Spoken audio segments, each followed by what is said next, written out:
بسم اللہ الرحمن الرحیم۔ السلام علیکم، دس از وقار الحسن ایڈوکیٹ۔ جی ناظرین، آج ہم درخواست میمو حاضری کے بارے میں ڈسکس کریں گے کہ درخواست میمو حاضری سے کیا مراد ہے اور اس کو کیسے اور کیوں لکھا جاتا ہے۔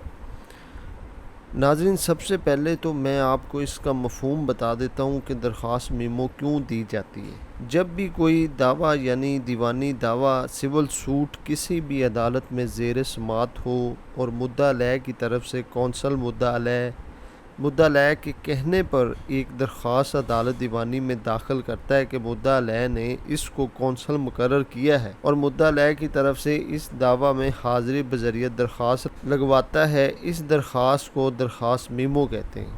ناظرین، درخواست میمو کا مقصد یہ ہوتا ہے کہ مدعا علیہ نے اپنا جواب دینا ہوتا ہے۔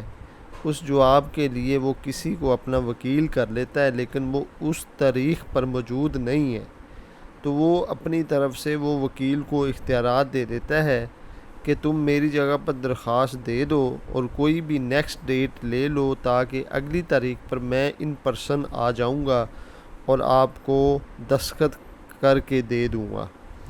ناظرین، درخواست میمو کا مفہوم اور مقصد تو آپ کو سمجھ میں آ گیا ہوگا کہ جب کوئی بھی شخص کسی کے خلاف کوئی دعویٰ فائل کرتا ہے تو وہ دعویٰ فائل کرنے والا شخص مدعی کہلاتا ہے اور جس کے خلاف دعویٰ فائل کیا گیا ہو وہ مدعا علیہ کہلاتا ہے۔ مدعی جب دعویٰ فائل کرتا ہے تو اس کے بعد مدعا علیہ نے اپنا اس دعویٰ میں لگائے گئے ایلیگیشنز کا جواب دینا ہوتا ہے۔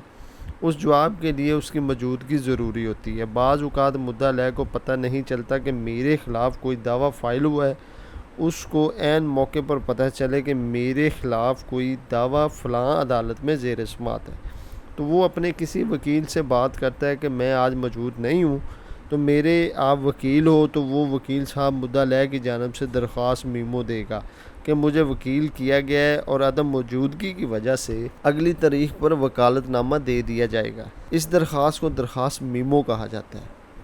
ناظرین، اب یہ درخواست کیسے لکھی جاتی ہے، اس کا خاکہ کیسا ہوتا ہے؟ تو سب سے پہلے تو آپ اس عدالت کا نام لکھیں گے۔ مثال کے طور پر بعدالت جناب ارم ملک صاحبہ، سول جج لاہور۔